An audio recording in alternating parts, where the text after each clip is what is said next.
Imagine an engineer who never went to university, who taught himself mathematics by candlelight, and who designed the aircraft that saved Britain from destruction. The officials said his designs were too radical. The Air Ministry said his concepts were unsafe. But Sydney Camm didn't care what was considered impossible. He had lived through one world war already, and he knew the next one would be fought in the air.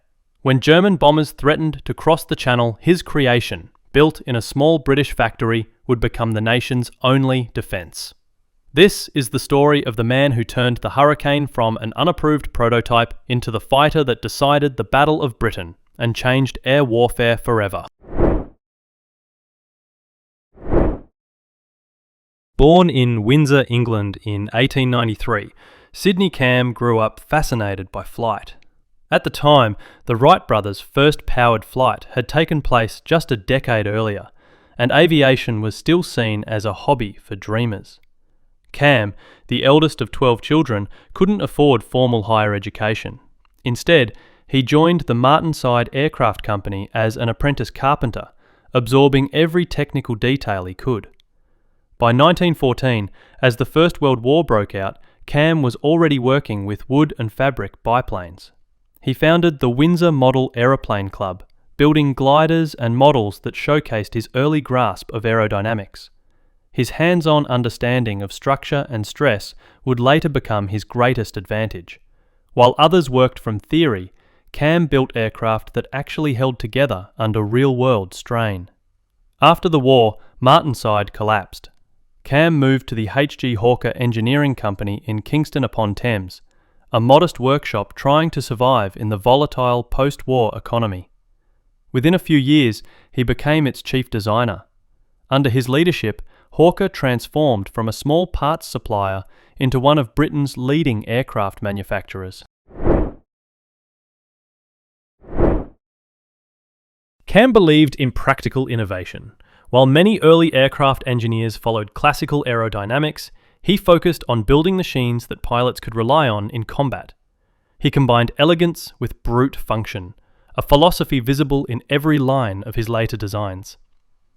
In the 1920s, he worked on a succession of biplanes for the Royal Air Force, the Hart, the Fury, and the Audax.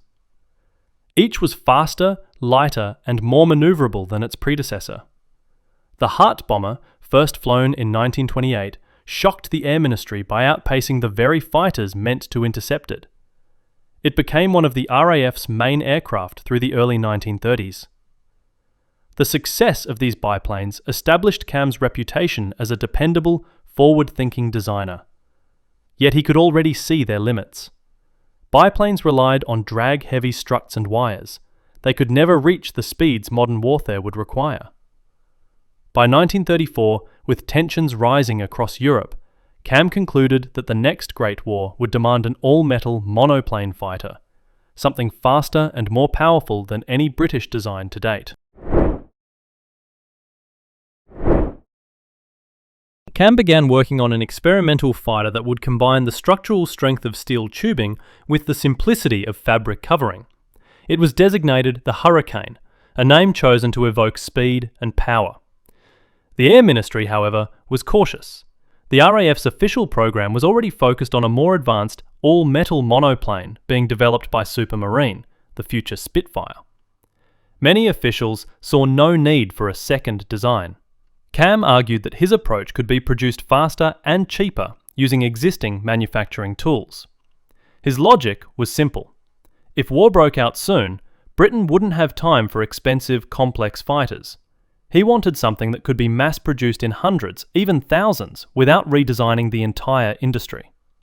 In November 1935, the prototype Hurricane K5083 made its first flight at Brooklands.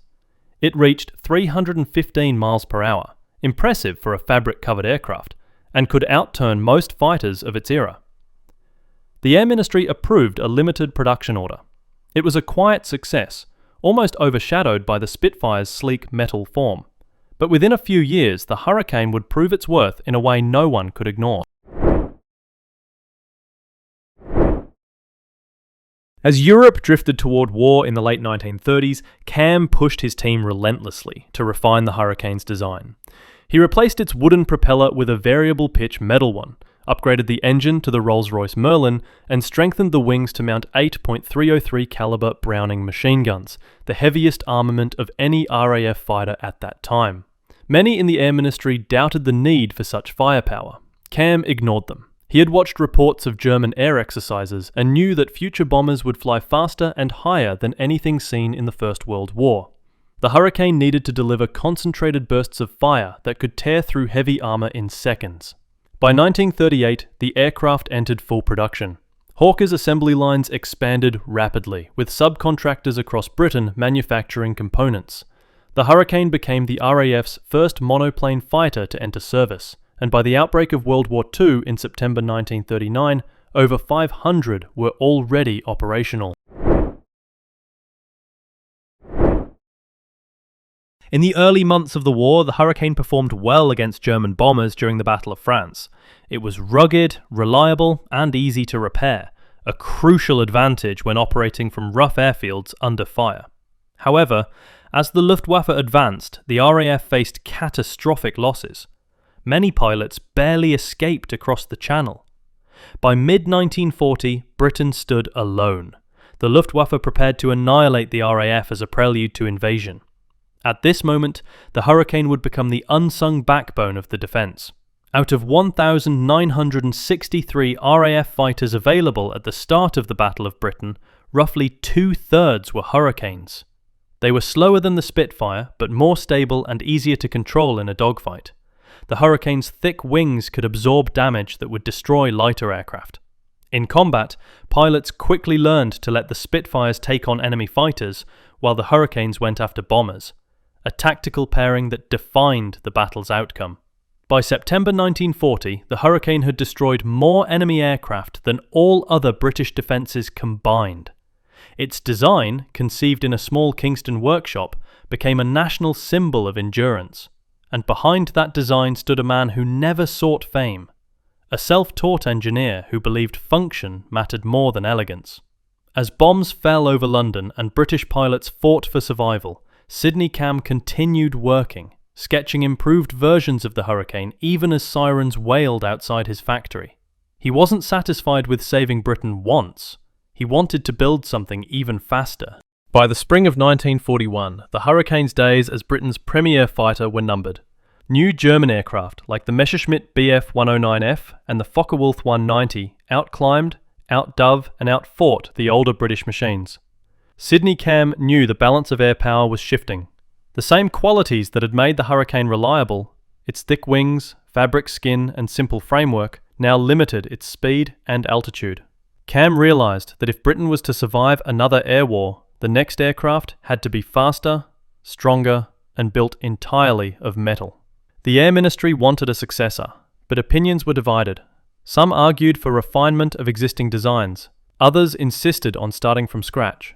Camm preferred evolution over revolution. He believed that the Hurricane's basic structure could be adapted to handle a much larger engine. At Hawker's Kingston factory, Camm began designing an interceptor around the Napier Sabre, an experimental 24-cylinder engine capable of delivering more than 2,000 horsepower. The project was named the Typhoon, and on paper it promised speeds above 400 miles per hour. But translating that into an aircraft that could actually fly was another matter. The Sabre's cooling system was complex and prone to failure. Early prototypes suffered tail vibrations and structural weaknesses. On one test flight in 1940, pilot Philip Lucas narrowly survived when the tail of his Typhoon began tearing apart in the air. He managed to land the plane despite severe damage. Lucas's survival provided the data engineers needed to reinforce the design, but the Air Ministry's confidence was shaken. The Typhoon was intended as a high-altitude interceptor, yet its thick wings caused severe drag above 20,000 feet. Enemy bombers often flew higher than that, making interception impossible. Camm, however, saw potential where others saw failure. The Typhoon's great strength was its power at low altitude. It accelerated faster than any Allied fighter near the ground, making it ideal for countering German Focke-Wulf 190s that attacked at treetop height. Camm argued to keep the program alive, convinced that the aircraft could fill a different role. By 1942, his persistence paid off. The Royal Air Force began deploying Typhoons for ground attack missions along the Channel coast, where their speed and heavy armament proved decisive. Camm's design philosophy had always been practical. Adapt to the conditions, not the expectations. The Typhoon carried 4 20mm Hispano cannons and could be fitted with rockets or bombs under the wings. These modifications turned it into one of the most destructive low-level strike aircraft of the war. When the Allies launched the Normandy invasion in June 1944, the Typhoon was the spearhead of the 2nd Tactical Air Force. Pilots flew in pairs, skimming fields and hedgerows, striking German tanks and convoys before they reached the front. Their rocket salvos shredded armor columns. No Allied ground gun could stop. Reports from France described retreating troops abandoning vehicles at the mere sight of the Typhoon's silhouette overhead. Even with its success, Camm was never satisfied. He considered the Typhoon an interim step, too heavy, too drag-bound and limited in altitude. He and his team began redesigning the airframe to solve these problems. The result was the Tempest, a refined evolution with a thinner elliptical wing, longer fuselage and higher top speed. Camm personally oversaw the redesign in 1942 and 1943, pushing his engineers to combine power with aerodynamic efficiency. The Air Ministry again hesitated. Production lines were already stretched, and Britain's resources were under strain. But Hawker's track record gave them leverage. By early 1944, the Tempest was ready for combat. The first Tempests joined operations just as the Germans began launching V-1 flying bombs against London. The RAF needed an aircraft fast enough to catch these pilotless missiles, which travelled at more than 400 miles per hour. Most fighters were too slow. The Tempest, with its powerful Napier Sabre II engine, could dive at nearly 500 miles per hour and maintain level flight above 430. Pilots learned to approach from behind and flip the bomb's wings using their own wingtips, causing the V-1 to crash before reaching the city. Between June and August 1944, Tempest squadrons destroyed more than 600 of the weapons. Camm's latest design had once again arrived at the exact moment Britain needed it most. Behind the front lines, he was already thinking ahead. Jet propulsion had moved from theory to practice. Frank Whittle's early turbojets had shown promise, and the Germans had introduced the Messerschmitt Me-262 jet fighter. Camm knew that the era of propellers was ending, yet he also believed that piston engines still had untapped potential. While engineers debated the future, he insisted Hawker must master both technologies. The company continued refining the Tempest while beginning preliminary studies for jet aircraft. Camm's management style remained relentless. Colleagues described him as precise to the point of intimidation. He expected engineers to present solutions, not problems. Meetings were short and direct. His authority came not from titles but from competence. He could calculate stress loads and aerodynamic coefficients in his head. During one design session, when an engineer argued that a modification was impossible, Camm simply replied, "Nothing is impossible. It just hasn't been done yet." That attitude, more than any specific formula, defined Hawker's post-war success. By 1945, the Tempest had become one of the fastest piston-engine fighters in the world. It was used to intercept the few remaining German jets as they took off or landed, exploiting their slow acceleration. It also performed ground attacks across occupied Europe, crippling retreating enemy forces in the closing months of the war. In one of its final missions, a Tempest squadron shot down the last German aircraft destroyed over Western Europe before the armistice. When peace came, the RAF's pilots regarded the Typhoon and Tempest not merely as machines, but as symbols of survival. Aircraft that could take punishment, deliver precision, and return home. For Sidney Camm, the end of the war marked both an achievement and a challenge. The world owed much of its freedom to air power, and his designs had played a crucial role in that outcome. Yet the rapid pace of innovation meant there was no time for reflection. The jet age had already begun, and Hawker would have to adapt or become irrelevant. Camm was 62 years old when the war ended, but his ambition remained unbroken. His next task would be to lead Britain into a new technological frontier, where the very definition of flight was about to change. By the late 1940s, Britain's aircraft industry stood at a crossroads. The Second World War had proven the dominance of air power, but the rapid shift toward jet propulsion threatened to render entire factories obsolete overnight. The Royal Air Force was transitioning from piston engines to jets, and the race to produce faster, higher-flying fighters was underway across the world. For Sidney Camm, this transition wasn't just a technical challenge, it was a question of survival for Hawker itself. The company had relied on his designs for 2 decades. Now he needed to reinvent everything he knew about flight. Camm approached the jet age with his characteristic practicality. He was not interested in chasing theoretical perfection. He wanted a fighter that could be built, maintained, and flown by real squadrons. In 1947, his team began development of what would become the Hawker P-1067, later known as the Hawker Hunter.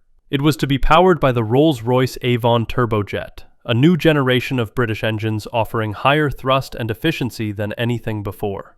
Camm understood that aerodynamics would define success in this new era.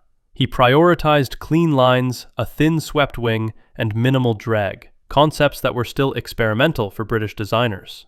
The first prototype took shape at Hawker's Kingston plant in 1950. Camm insisted on using conventional materials and methods wherever possible, believing that advanced design didn't require untested production techniques. The prototype's flight in July 1951 validated his confidence. Test pilot Neville Duke reported exceptional handling, high stability, and smooth acceleration past 600 miles per hour. The Air Ministry quickly recognized the aircraft's potential. What began as an internal project became the cornerstone of Britain's new jet defense program. Yet progress was never easy. The Hunter suffered from several growing pains common to first-generation jet fighters. Early production models experienced fuel starvation during dives, gun gas ingestion into the engine when firing cannons, and limited endurance due to small internal fuel tanks. Each issue required redesigns that delayed deployment. Camm refused to rush production, arguing that precision mattered more than publicity. His approach frustrated some officials, but it preserved the aircraft's long-term reliability. When the Hunter entered service in 1954, it was immediately recognized as one of the most capable jet fighters in the world. Its performance surpassed most of its contemporaries, combining high speed with remarkable maneuverability. Pilots described it as an aircraft that flew like a dream, balanced, responsive, and forgiving. The Hunter set multiple world speed records, including a record of 727.63 miles per hour achieved by Neville Duke in 1953. For Camm, these records were less important than the aircraft's practicality. The Hunter could be mass-produced, maintained easily, and adapted for multiple roles: interceptor, ground attack, reconnaissance. It became a mainstay of the RAF and was exported to over 20 nations. While Britain's political climate grew uncertain, Camm continued to innovate. The Cold War was intensifying, and defense budgets fluctuated between expansion and austerity. Many designers turned toward futuristic, delta-wing concepts. Camm, however, believed in incremental evolution. His philosophy remained rooted in function. Every line, rivet, and panel had to serve a clear aerodynamic or structural purpose. In meetings, he often dismissed overly ambitious proposals with a single phrase: "Too clever by half." He respected engineering realism above all else. As jet fighters evolved, Camm's attention shifted towards solving one of aviation's oldest challenges: the dependence on long runways. The emergence of tactical nuclear weapons made airbases vulnerable targets. If Britain's runways were destroyed, its air defense could collapse within hours. Camm envisioned a fighter that could take off and land vertically, operating from small clearings or damaged airfields. It was an idea that had been discussed for decades but dismissed as impractical. Camm believed the technology was finally close to making it possible. In 1957, the Hawker team began work on a radical experimental aircraft known as the P-1127. It would use a single Bristol Siddeley Pegasus engine, capable of vectoring its thrust, directing the jet exhaust downward for lift or backward for forward flight. The concept of vectored thrust was entirely new. It required precise engineering of the nozzles, control systems, and airframe balance. Many within the industry doubted it could be done, but Camm, as always, pushed forward quietly. He delegated much of the detailed design work to Ralph Hooper, a talented engineer under his supervision, while providing overall direction and ensuring that every step aligned with Hawker's design discipline. The first P-1127 prototype flew in 1960, initially tethered to the ground during vertical tests. It hovered successfully, then transitioned to forward flight, a feat no British aircraft had achieved before. The success astonished both the RAF and NATO observers. The project attracted international attention, especially from the United States, which funded further development under a joint evaluation program. What began as a small experimental project in Kingston evolved into the Hawker Harrier, the world's first operational vertical short takeoff and landing (VSTOL) fighter. Camm's contribution to the Harrier's success went beyond design oversight. He had created a culture at Hawker where innovation was grounded in practicality. Engineers were encouraged to experiment, but every experiment had to serve a strategic purpose. His experience from decades of aircraft evolution gave him a unique perspective. He could see connections between the wooden biplanes of the 1920s and the jet-powered machines of the 1960s. To him, progress was continuous, not revolutionary. During these years, Camm also became a senior figure in Britain's aeronautical establishment. He served on the Air Registration Board, advised on government projects, and mentored younger designers who would later shape the British aerospace industry. Despite his influence, he remained a private man. Those who worked with him said he cared little for ceremony or recognition. He preferred workshop floors to offices and often spent evenings sketching new design ideas by hand. The Hunter and Harrier cemented Camm's place in aviation history. Together, they represented the full arc of technological evolution, from the piston-driven Hurricane that fought over Britain to the jet that could lift off vertically. He had guided one company, and arguably one nation, through the most transformative period in the history of flight. Yet he never described himself as a visionary. When asked how he achieved so much without formal engineering education, he answered simply, "I learnt by doing." By the early 1960s, Hawker had merged with other firms to form Hawker Siddeley Aviation, part of Britain's broader effort to consolidate its aerospace industry. Camm accepted the changes but missed the smaller, more personal environment of the old Hawker company. He continued as chief designer until his retirement in 1965, overseeing the final development stages of the Harrier. Even in his last years at the firm, he remained sharp and direct. One engineer recalled presenting a complex aerodynamic report to him. Camm listened silently, then pointed at a single equation and said, "That's wrong, and if that's wrong, the whole thing is useless." When they checked the numbers later, he was right. As retirement approached, Camm reflected little on fame or legacy. His satisfaction came from seeing pilots trust his aircraft. The Hurricane had defended Britain. The Typhoon and Tempest had crushed German armour. The Hunter had carried the RAF through the jet age. The Harrier, still experimental at the time, promised to redefine aerial combat once more. For over 40 years, every major step in British fighter design bore his influence. He retired quietly, leaving behind one of the most extraordinary design records in aviation. Yet his work would continue to shape military technology long after he was gone. The Harrier entered full service after his departure, becoming an icon of engineering ingenuity, a fitting tribute to a man who believed that no design problem was beyond solution. When Sidney Camm left Hawker Siddeley in 1965, he did so without ceremony. There were no speeches or documentaries about his achievements, no public celebrations of the man who had designed more combat aircraft than anyone else in British history. He stepped away from the industry quietly, just as he had worked throughout his life, focused on results, not recognition. But his departure marked the end of an era. The company he had helped build from a small post-war workshop into one of the world's foremost aircraft manufacturers was now a cornerstone of Britain's aerospace identity. His final project, the P1127, was undergoing its final transformation into the Harrier, the world's first operational vertical takeoff fighter. Camm remained a consultant for a time, offering his opinion on engineering proposals and government reports. Though officially retired, he continued to visit the Kingston factory on occasion, walking through the design office where younger engineers still kept his old drafting table untouched. Many of them had learned directly from him. His precision, his intolerance for vague reasoning, his ability to see flaws in a drawing at a glance. Even in retirement, his reputation was enough to keep standards high. He once remarked to a colleague that he didn't miss the deadlines or the politics, but he did miss the smell of metal and fuel. In the mid-1960s, Britain's aerospace industry was consolidating further, merging companies and reducing competition in an effort to manage costs. Camm was sceptical of these changes. He believed innovation thrived in small, independent teams that could move fast and take risks. Yet he also understood that the new political and economic climate left little choice. Defence budgets were shrinking, and the golden age of aircraft design, the period he had dominated, was ending. The new generation of engineers relied increasingly on computers, wind tunnels, and automated calculations.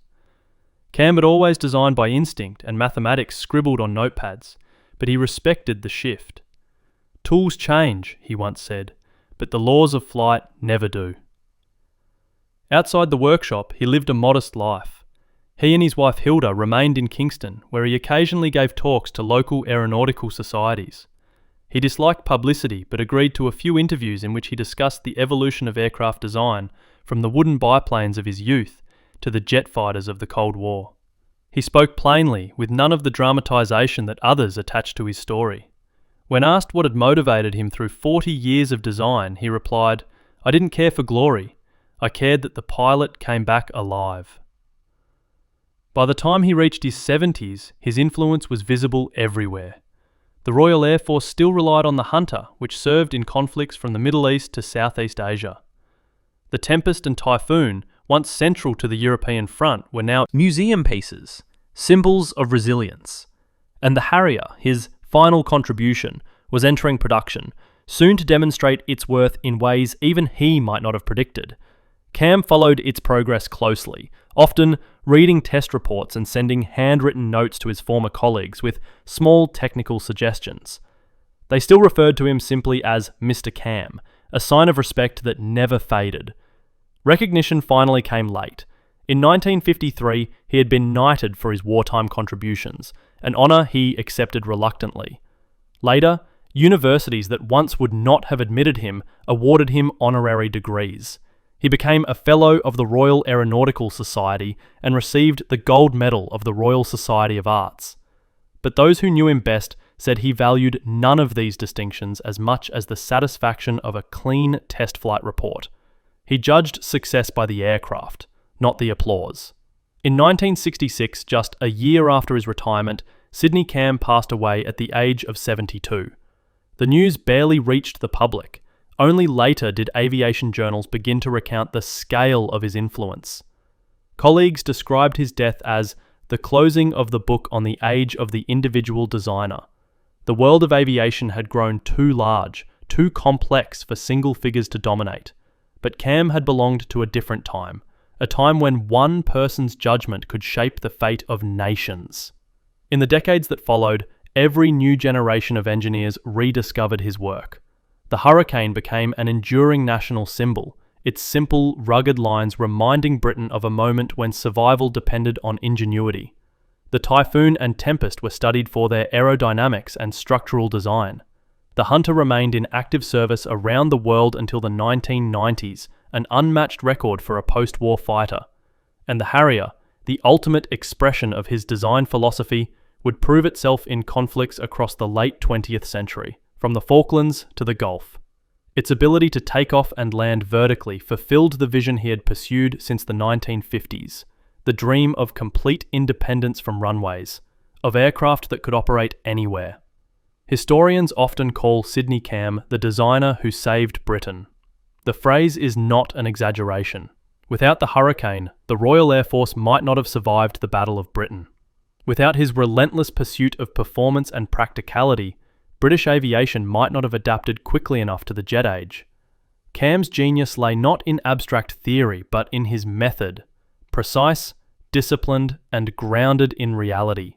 He trusted materials, data, and pilot feedback over politics or speculation. Where others sought elegance, he sought efficiency. Where others hesitated, he built. In the engineering community, his legacy became a benchmark. Designers studying the transition from wood to metal, from propeller to jet, traced the logic of each step back to Camm's workshop. His drawings revealed a deep respect for simplicity. Straight lines, accessible maintenance points, components designed for mass production. He believed complexity was the enemy of reliability, a principle that guided every project from the Fury biplane to the Harrier. Modern aerospace firms still reference his approach in design methodology courses, teaching students that innovation must always serve function. The values he embodied, clarity, persistence, and responsibility, shaped generations of British engineers. They learned from him that technical brilliance meant little without purpose. His career spanned the rise of powered flight, 2 world wars, and the dawn of supersonic aviation, yet his focus never changed. Every design was built around one central idea: give the pilot the best possible chance to survive and succeed.